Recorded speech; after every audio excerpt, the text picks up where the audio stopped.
Oklahoma is the land of second chances. Who were the people that made it so? We'll dig for the golden threads they've woven through Oklahoma history. The Red River Institute is proud to present Oklahoma Gold. I'm Gwin Faulconer-Lippert, along with award-winning author and Southern Nazarene University historian John J. Dwyer. We'll find the golden nuggets of Oklahoma history here now. Oklahoma Gold.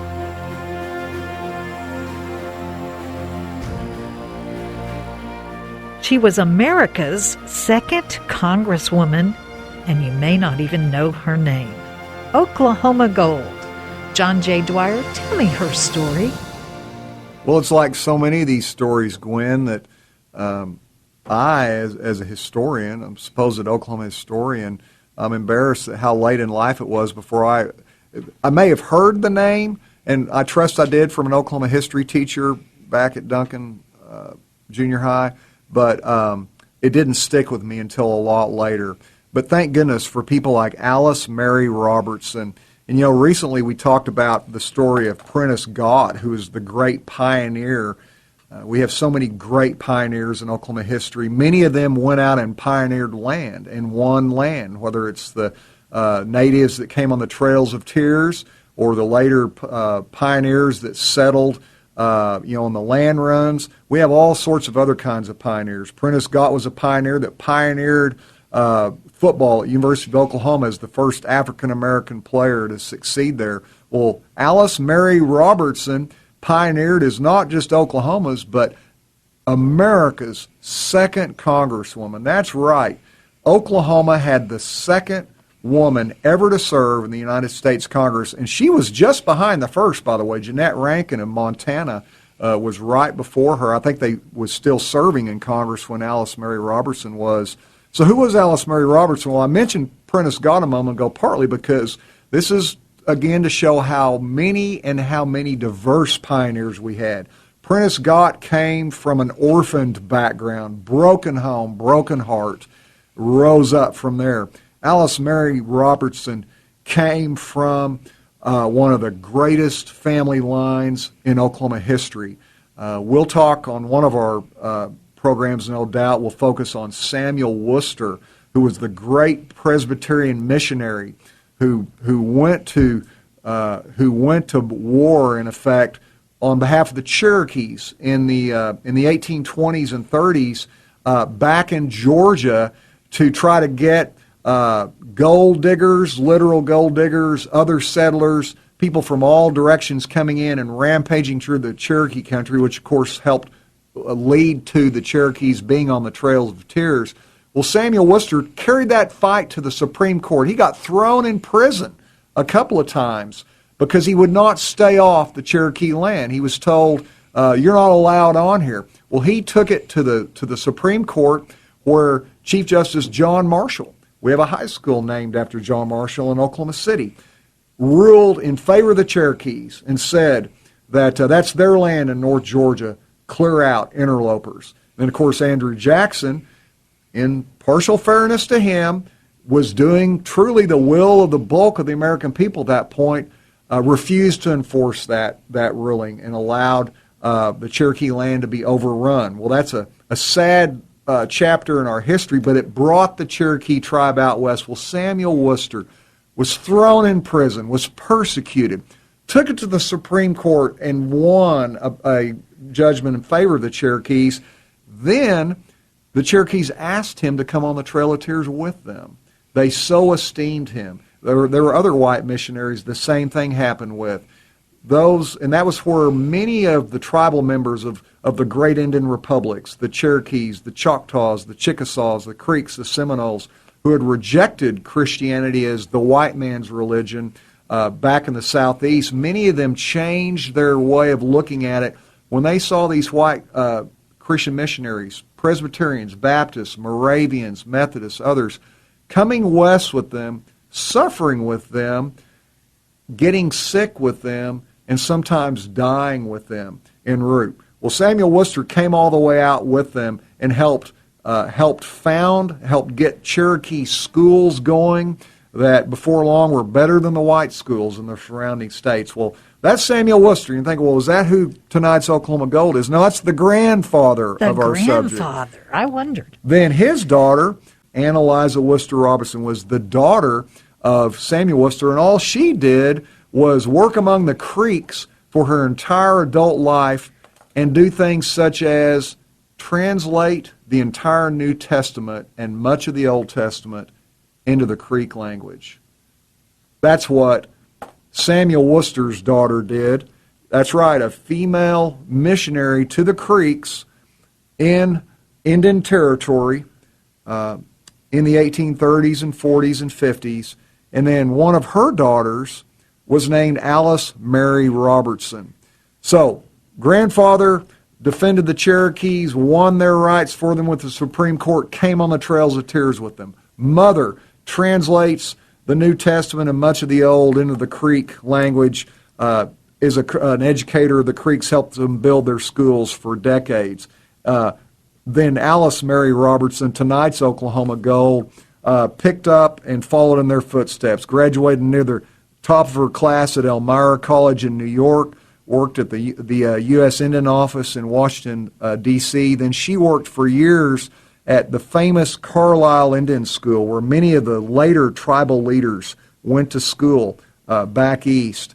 She also established a new Christian mission to the Creeks in Indian Territory. She supervised all the Creek schools in the early 1900s. Then she ran a native girls' boarding school for the Creeks that became what we now call the University of Tulsa. That's right, Alice Mary Robertson.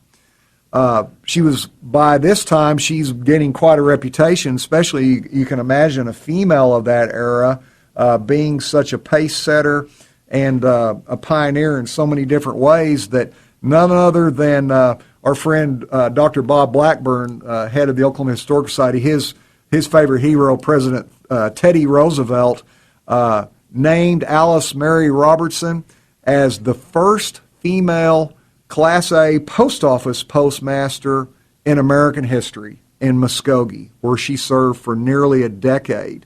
So Alice Mary Robertson was breaking new ground in not just Oklahoma, but American history for a long time before she got to Washington, D.C. Now, with the Worcesters and the Roberts, were any of them Native American, or were they just advocates for Native Americans? Yeah, they were white, and but they were always working with them.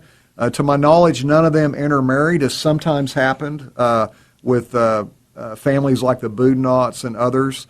But they were valiant, and as we're going to find out just how valiant and humble Alice Mary Robertson, a famous person, was when we talk about the final years of her life.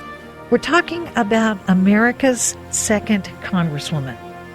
America's second Congresswoman. That's Oklahoma Gold, Alice Mary Robertson. The Golden Thread is coming up.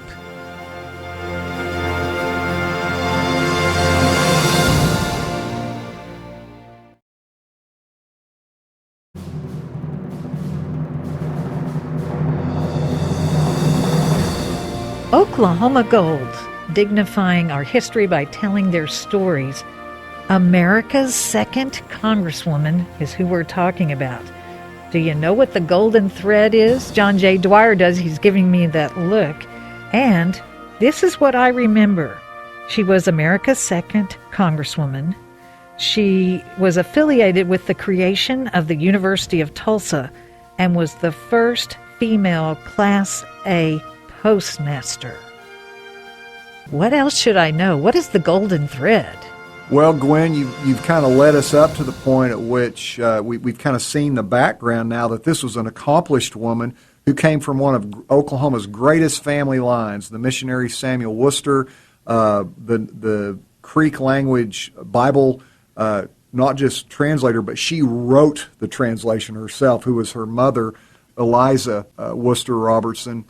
And then Alice Mary Robertson, who we're talking about tonight, who carried on that great ministry to the Creeks in Indian Territory or eastern Oklahoma, early Oklahoma statehood days.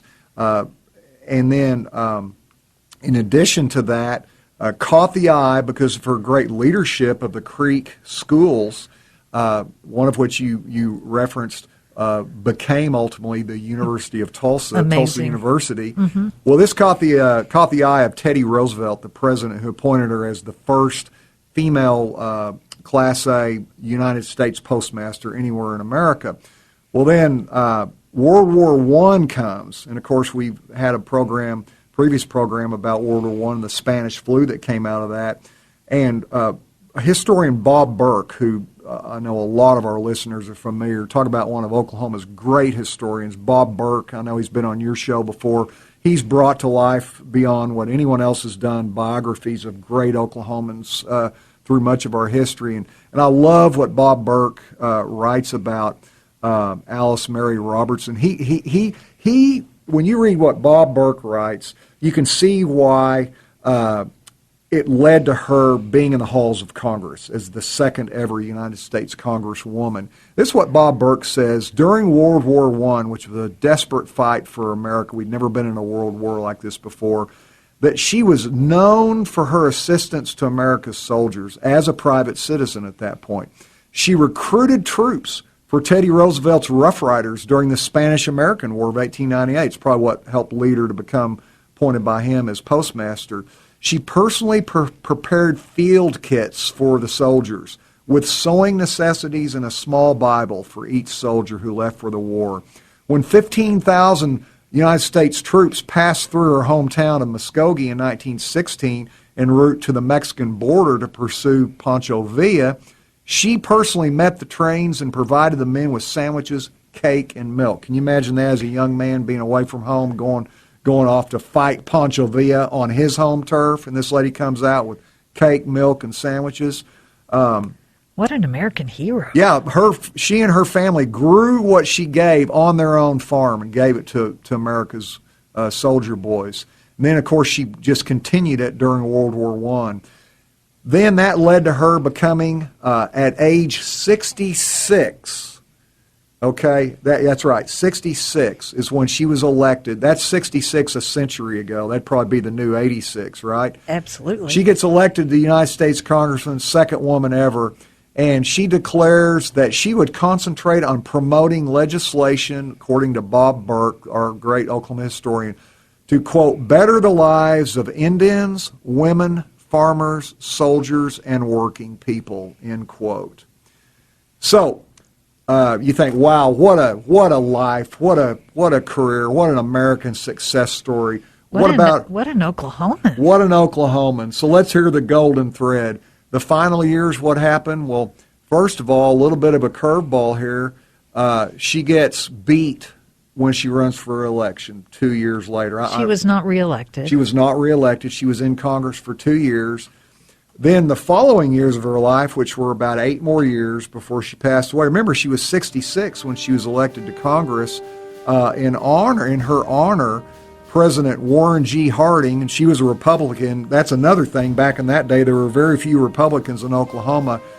Teddy Roosevelt was, President Warren Harding was. Harding appoints her as to work at the Veterans Hospital, the VA in Muskogee.